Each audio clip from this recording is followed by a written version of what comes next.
Shalom, perkenalkan nama saya Putri Alicia Manoe. Saya dari kelas 1C Produksi Sosiologi.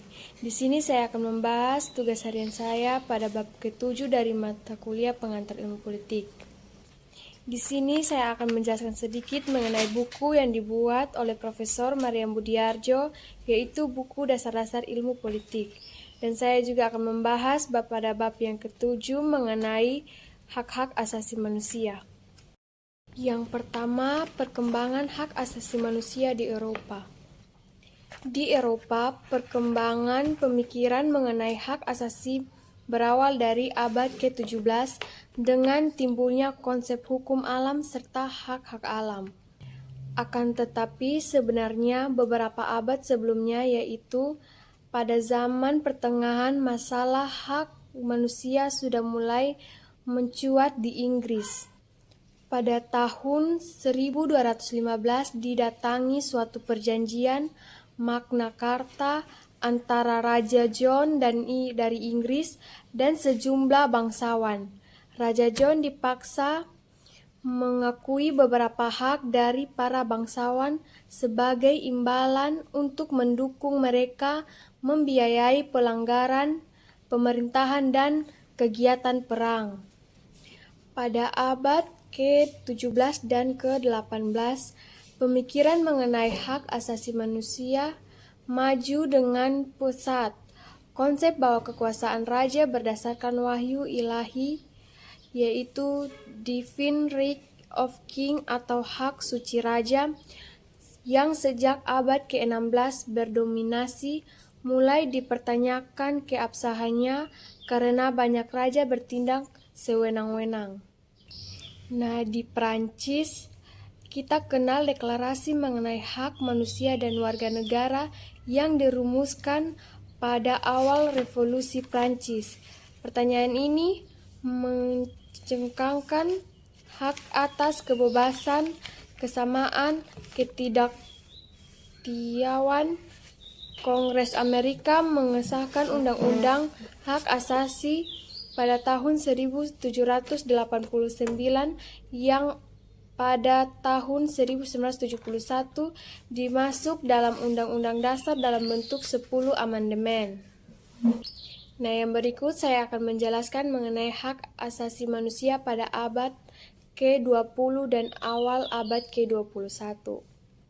Dalam perkembangan berikutnya terjadi perubahan dalam pemikiran mengenai hak asasi, antara lain karena terjadinya depresi besar sekitar tahun 1929 hingga 1934 yang melanda sebagian besar dunia. Nah, depresi ini yang mulai di Amerika dan kemudian menjalar ke hampir seluruh dunia berdampak luas. Di Amerika pun dampaknya cukup dahsyat. Di Jerman, depresi turut berakibat timbulnya Nazisme yang dipimpin oleh Adolf Hitler.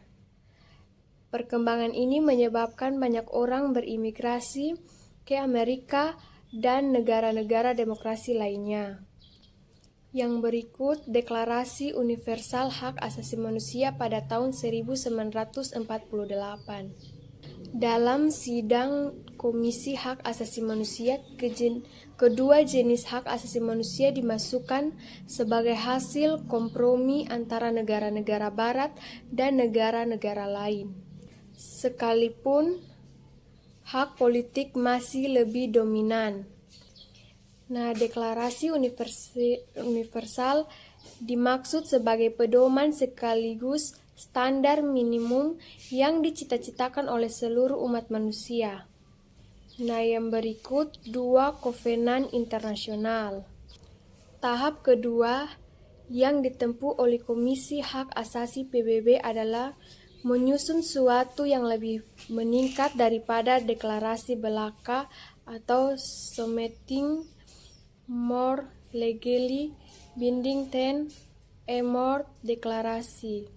Dalam bentuk perjanjian, ditentukan pula bahwa setiap hak akan dijabarkan dan prosedur serta aparatur pelaksanaan dan pengawasan dirumuskan secara rinci. Nah, selain itu diperlukan 10 tahun lagi dari tahun 1966 sampai tahun 1976 sebelum dua kovenan PBB beserta opinal protokol dinyatakan berlaku sesudah diratifikasi oleh 35 negara. Yang berikut adalah perdebatan dalam forum PBB. Salah satu kesukaran adalah perbedaan sifat antara hak politik dan hak ekonomi, yang kadang-kadang menuju ke suatu ketegangan antara dua jenis hak asasi. Di Undang-Undang Internasional HAM mencakup yang pertama Deklarasi Universal Hak Asasi Manusia pada tahun 1948, yang kedua Kovenan Internasional Hak Ekonomi, Sosial, dan Budaya pada tahun 1966 sampai 1976. Yang ketiga, Kovenan Internasional Hak Sipil dan Politik pada tahun 1966 sampai 1976. Yang keempat, optimal protokol dari Kovenan Internasional Hak Sipil dan Politik atau mengenai pengaduan perorangan pada tahun 1966 sampai 1976. Yang terakhir, optimal protokol kedua dari Kovenan Internasional Hak Sipil dan Politik yang bertujuan menghapuskan hukum mati pada tahun 1989. Nah, pada hakikatnya, Kovenan itu hanya merumuskan kewajiban bagi negara masing-masing untuk meningkatkan kesejahteraan rakyatnya, tetapi tidak dimaksudkan untuk mengadakan sanksi. Yang berikut pembatasan dan konsep non-derogable. Pasal 2 Piagam PBB menentukan bahwa badan itu tidak diperkenankan campur tangan dalam hal-hal yang berkenaan dengan yurisdiksi domestik masing-masing negara. Nah, beberapa sifat hak asasi. Yang pertama, hak asasi umumnya tidak terkena restriksi atau batasan. Yang kedua, hak asasi boleh direstriksi dalam keadaan darurat. Yang ketiga, hak asasi yang boleh direstriksi oleh Undang-Undang Pasal 19 mempunyai pendapat, Pasal 21 berkumpul secara damai, Pasal 22 berserikat.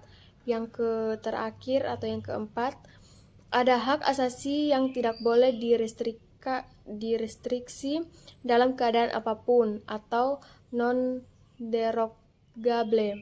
Pasal 6 hak asasi hidup, Pasal 7 siksaan, Pasal 8 anti perbudakan, Pasal 11 anti pasang badan, Pasal 15 sifat kedaluarsa, tindakan kriminal atau non-retroaktif, Pasal 16 pribadi atau person di hadapan hukum, Pasal 18 berpikir, keyakinan beragama. Nah, yang berikut masalah ratifikasi. Seperti telah diuraikan di atas, sebelum kedua kovenan PBB berlaku secara internasional, ditempuh beberapa tahap. Pertama, sidang pleno PBB menerima baik. Kedua, pemerintah negara masing-masing membubuhi tanda tangan. Ketiga, parlemen negara masing-masing meratifikasi perjanjian itu. Keempat, perjanjian baru berlaku sudah diratifikasi oleh sejumlah negara tertentu, atau jumlah ini ditentukan untuk setiap perjanjian.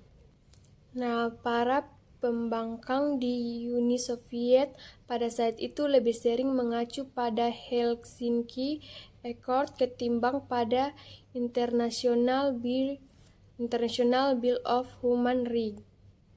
Sekian dari penjelasan saya, sekian dan terima kasih.